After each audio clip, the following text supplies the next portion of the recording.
നിങ്ങൾക്കറിയോ, ഉമ്മ ഭ്രാന്തിയായ ഉമ്മയായിരുന്നു. ഉമ്മയെ ചികിത്സിക്കാൻ, ഉമ്മയെ രോഗം ഭേദപ്പെടാത്ത കാരണമായി ഉമ്മയെ ഏൽപ്പിക്കാൻ മറ്റൊരാളെ പകരം തന്നെ പോലെ കിട്ടാത്തത് കൊണ്ട് റസൂലുള്ളാഹിനെ കാണാൻ പോകാൻ കഴിയാത്ത ആളാണ് സയ്യിദുനാ ഉവൈസ് റളിയല്ലാഹു അൻഹു. ഒരിക്കൽ ഉമ്മയെ പരിചരിച്ച് മദീനയിലേക്ക് ഓടി വന്നിട്ടുണ്ട് മഹാനായ ഉവൈസ്. പക്ഷേ മദീനയിൽ മുത്തുനബി ഉണ്ടായിരുന്നില്ല. അപ്പോഴത്തെ തിരിച്ചോടി. എന്തുകൊണ്ട്? നേരം വൈകാൻ പാടില്ല, ഉമ്മാക്ക് ചികിത്സിക്കാൻ ആളില്ല. ഉമ്മ മരിച്ചിട്ട് റസൂലുള്ളാഹിനെ പോയി കണ്ട് സ്വഹാബിയാകാം എന്ന് വിചാരിച്ചു. പക്ഷെ ആദ്യം വഫാത്തായത് റസൂലുള്ളാഹിയാണ്. മുത്ത് മുഹമ്മദ് മുസ്തഫ, പുണ്യ മുഹമ്മദ് മുസ്തഫ. എന്താണ് ഉവൈസ് ചെയ്തിരുന്നത്? അതെങ്കിലും നിങ്ങൾക്ക് ആലോചിച്ചൂടെ? അതിന് നിങ്ങൾ തെളിവ് പറയുന്നാല് എന്താ ചെയ്തിരുന്നത്? നേരം വെളുത്താൽ ഉമ്മയുടെ കാട്ടവും പൂത്രവും ശുദ്ധിയാക്കി നേരെ യമനിലെ കറന്നങ്ങാടിക്കാരനാണ് ഉവൈസ്. കറന്നങ്ങാടിയിൽ വന്നിട്ട് ചോദിക്കും, മദീന, ആരെങ്കിലും ഇന്ന് കാഫിലക്കാര് മദീനയിൽ നിന്ന് വന്നിട്ടുണ്ടോ? ഇറങ്ങി ചോദിക്കും. ഉമ്മയുടെ തീട്ടം മൂത്രം നന്നാക്കി ഉമ്മയെ വൃത്തിയാക്കി കിടത്തിയാൽ ഓടി വരും, കറനങ്ങാടിയിലേക്ക് വരും. എന്നിട്ട് ഉവൈസ് ചോദിക്കും, മദീന, ആരെങ്കിലും മദീനയിൽ നിന്ന് വന്നിട്ടുണ്ടോ? അപ്പോൾ ആരോ പറഞ്ഞു, അതെ ഞങ്ങൾ കാഫില കൂട്ടം മദീനയിൽ നിന്ന് വരികയാണെന്ന് പറഞ്ഞാൽ പോഞ്ഞു വരും. കണ്ടവരോടൊക്കെ ചോദിക്കും,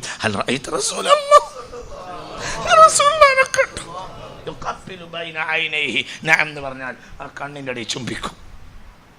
ആര്? ഉവൈസ് റളിയല്ലാഹു റസൂലുള്ളാഹിനെ കണ്ട കണ്ണിൻ്റെ ഇടയിൽ ചുംബിച്ച് കരയും. ആര്? ഉവൈസ് റളിയല്ലാഹു അൻഹു, മഹാനായ സയ്യിദുനാ ഉവൈസ്. ഒരിക്കൽ എന്ത് ചെയ്ത്? ഒരിക്കല് ഉഹദ് യുദ്ധം കഴിഞ്ഞിട്ട് മദീനയിൽ നിന്ന് വന്ന ഒരു ഖാഫില കറനങ്ങാടിയിൽ തമ്പടിച്ചപ്പോഴാണ് ഓടി വരുന്നത് മഹാനായ ഉവൈസ്. മദീന, ആരെങ്കിലും മദീനയിലെ വൃത്താന്തം അറിയുന്നവരുണ്ട്? യുദ്ധം നടന്നു എന്ന് കേൾക്കുന്നുണ്ട്, അള്ളാന്റെ ഹബീബിന് എന്തോ പറ്റിയെന്ന് കേൾക്കുന്നുണ്ട്. ആരെങ്കിലും മദീനയിൽ നിന്ന് വന്നിട്ടുണ്ടോ? ഉഹദ് യുദ്ധം കഴിഞ്ഞിട്ട് വന്ന ഒരു കാഫിലക്കാരെ കണ്ടുമുട്ടി. അപ്പോൾ കാഫിലക്കാരോട് ചോദിച്ചു, കൈഫ റസൂലുള്ളാഹ്, റസൂലുള്ളാഹി എങ്ങനെയുണ്ട്? അപ്പോൾ അവര് പറഞ്ഞേ, കുഴപ്പമൊന്നുമില്ല, വലാകിൻ കുസിറത് തനിയതുഹു, മുമ്പല്ല് പൊട്ടിയിട്ടുണ്ട്. അത് കേട്ടപ്പോഴത്തിന് പാഞ്ഞു പോയിട്ട് ഒരു കല്ലെടുക്കുകയും തന്റെ മുമ്പല്ല് പൊട്ടിക്കുകയും ചെയ്തു. ആര്? സയ്യിദുനാ ഉവൈസ്. അല്ലാഹുവിന്റെ ഹബീബിനില്ലാത്ത ഒരു പള്ളി എനിക്ക് വേണ്ട എന്ന് സയ്യിദുനാ ഉവൈസ്. ആരാണ് ഈ ഉവൈസ്? നിങ്ങൾക്കറിയുമോ? ഇമാം മുസ്ലിം സ്വഹീഹ് മുസ്ലിമിൽ രേഖപ്പെടുത്തിയിട്ടുണ്ട്, സയ്യിദു താബിഈന ഉവൈസ്, താബിഈങ്ങളിൽ നേതാവ് മഹാനായ ഉവൈസാണ്. സ്വലാത്തുല്ലാഹ്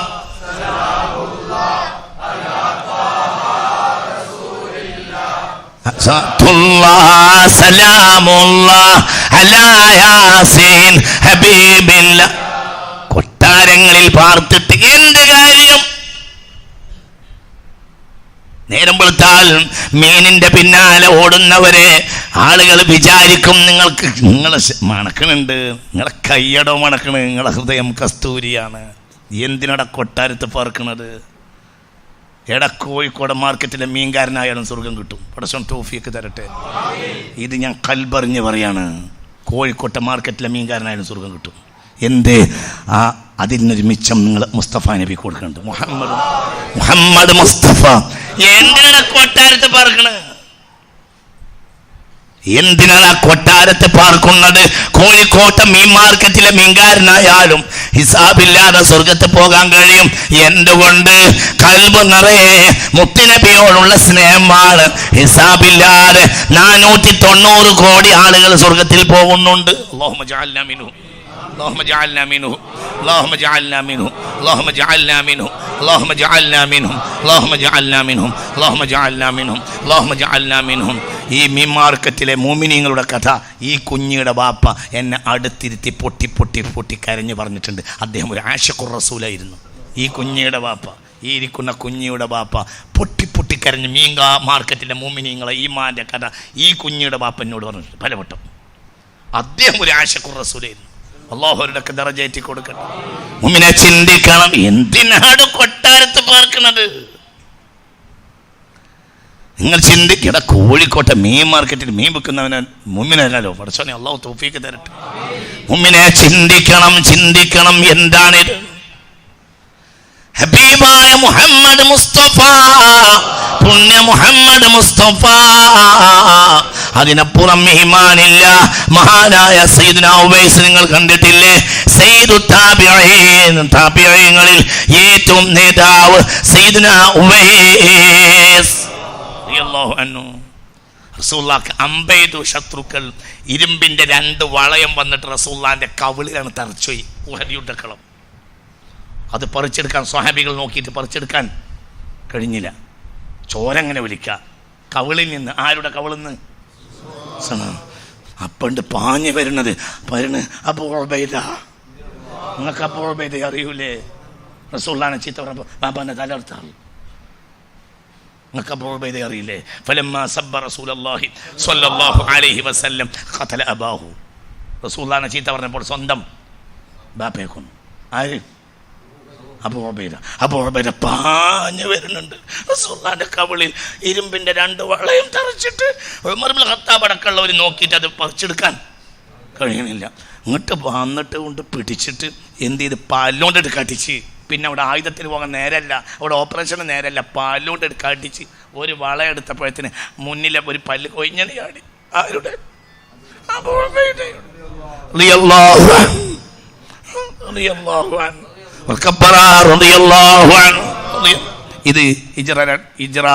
ഇത് ഹിജ്റ 3-ാം കൊല്ലമാണ്. അബൂ ഉബൈദ മരിക്കുന്നത് ഹിജ്റ 18-ാം കൊല്ലമാണ്. ഒരു പല്ല് ഒഴിഞ്ഞാടി, ഒരു വളയം കിട്ടി, ഒരു പല്ല്. ഏത് പല്ല്? മുന്നിലെ പല്ല്. അപ്പോഴത്തിന് ഒരു വളവും വളയവും ബാക്കിയാണ്. ചെറുപ്പക്കാരനായ അബൂ ഉബൈദ, സുന്ദരിയായ പെണ്ണിന്റെ ഭർത്താവായ അബൂ ഉബൈദ എന്റെ പല്ല് പോയാലോ എന്ന് നോക്കിയില്ല. അടുത്ത വളയവും പിടിച്ച് കടിച്ചെടുത്ത് അടുത്ത പല്ലും കൊഴിഞ്ഞാടി. പിന്നെയുള്ള ജീവിതത്തിൽ സുന്ദരി കുട്ടിയായുടെ ഭർത്താവായ അബൂ ഉബൈദക്ക് മുന്നിൽ 2 പല്ലില്ല, തൊണ്ണനാണ്. ഈ സംഭവത്തിൽ മുസ്തഫ നബി പറഞ്ഞു, അബൂ ഉബൈദ അമീനു ഹാദിഹിൽ ഉമ്മ, ഈ സമുദായത്തിലെ ഏറ്റവും വിശ്വസിക്കാൻ പറ്റിയത് അബൂ ഉബൈദയാണ്. സ്വലാത്തുല്ലാഹ്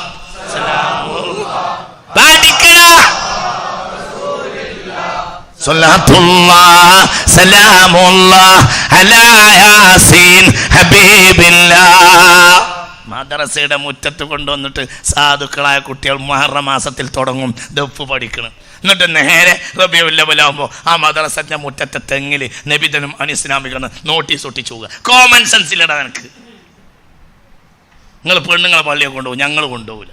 ഞങ്ങൾ പെണ്ണുങ്ങളെ പള്ളിയെ കൊണ്ടുപോകണം. പള്ളിൻ്റെ മുറ്റത്ത് വെള്ളിയാഴ്ച ഞങ്ങൾ നോട്ടീസ് ഒട്ടിക്കുക. എന്ത്? പെണ്ണിന് ജുമാ നിർബന്ധമല്ല. ഞങ്ങൾക്കൊരു കോമൺ സെൻസ് ഉള്ളതുകൊണ്ടല്ലേ അത് ചെയ്യാത്തത്. ഖിയാമത്ത് നാൾ വരെ തെളിയിക്കാൻ കഴിയുമോ പെണ്ണിന് ജുമാ നിർബന്ധമാണ്?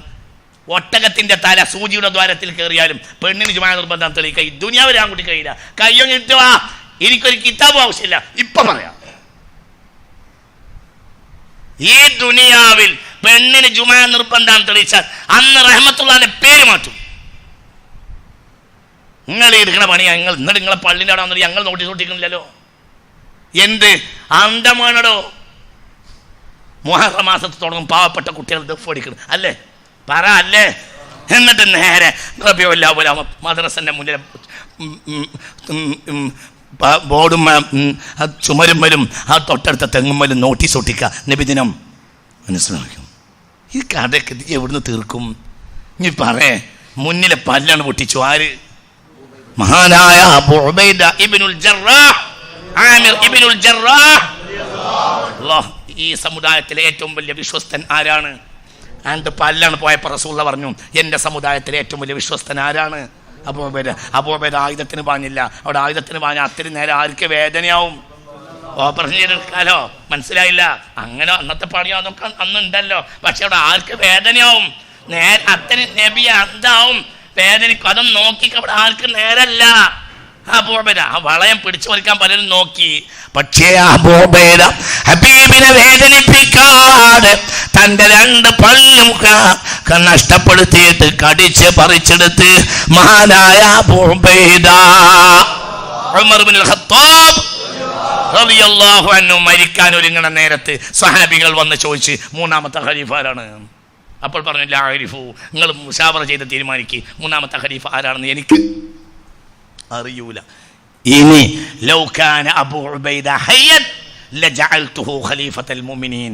ഇന്ന് അബൂ ഉബൈദ ജീവിച്ചിരിപ്പുണ്ടെങ്കിൽ 3ാമത്തെ ഖലീഫ അബൂ ഉബൈദയാണെന്ന് ഞാൻ പറയുമായിരുന്നു. കാരണം ആ വളയം കടിച്ചെടുത്ത ദിവസം ഏറ്റവും വിശ്വസ്തൻ അബൂ ഉബൈദയാണെന്ന് മുത്തുനബി പറയുന്നത് എൻ്റെ ചെവിയിൽ ഞാൻ കേട്ടിട്ടുണ്ട്. ആര് പറഞ്ഞ്? ഉമർ ഖത്താബ്. നിങ്ങൾക്ക് പറഞ്ഞത് മനസ്സിലായോ? അതായത് മരിക്കാൻ കിടക്കാണ് കുത്തുകൊണ്ടിട്ട്. ആര്?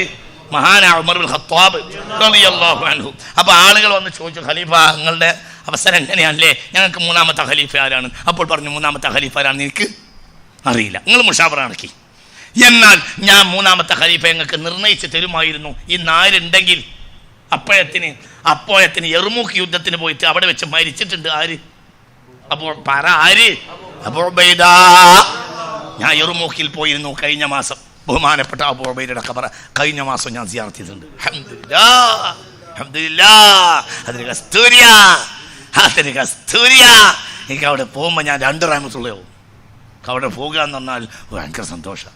മഹാനായ സയ്യിദുനാ അബൂ ഉബൈദ റളിയല്ലാഹു അൻഹു അപ്പോഴത്തിന് മരിച്ചിട്ടുണ്ട്. ആരാണ് 3ാമത്തെ ഖലീഫ എന്ന് ചോദിച്ചപ്പോൾ ഉമർ ഇബ്നുൽ ഖത്താബ് പറഞ്ഞേ, ലാ അരിഫുഹു, 3ാമത്തെ ഖലീഫ ആരാണെന്ന് എനിക്കറിയുകയില്ല. നിങ്ങൾ മുശാവറ നടത്തി തീരുമാനിച്ചോളൂ. പക്ഷേ ലൗകാന അബൂ ഉബൈദ ഹയ്യൻ, ഇന്ന് അബൂ ഉബൈദ ജീവിച്ചിരിപ്പുണ്ടായിരുന്നുവെങ്കിൽ ലജഅൽതുഹു അമീറൽ മുഅ്മിനീൻ. ഇന്ന് അബൂ ഉബൈദ ഉണ്ടായിരുന്നുവെങ്കിൽ അടുത്ത ഖലീഫ അബൂ ഉബൈദയാണെന്ന് ഞാൻ പറഞ്ഞിരുന്നു. എന്തുകൊണ്ട്? കവിളിൽ നിന്ന് 2 പല്ല് നഷ്ടപ്പെടുത്തി സുന്ദരിക്കുട്ടനായ അബൂ ഉബൈദ, സുന്ദരക്കുട്ടനായ അബൂ ഉബൈദ, സുന്ദരിക്കുട്ടിയുടെ ഭർത്താവായ അബൂ ഉബൈദ മുത്തുനബിക്ക് വേണ്ടി 2 മുൻപല്ല് നഷ്ടപ്പെടുത്തിയ ദിവസം എൻ്റെ ഹബീബ് പറയുന്നത് ഞാൻ എൻ്റെ ചെവിയിൽ കേട്ടതാണ്.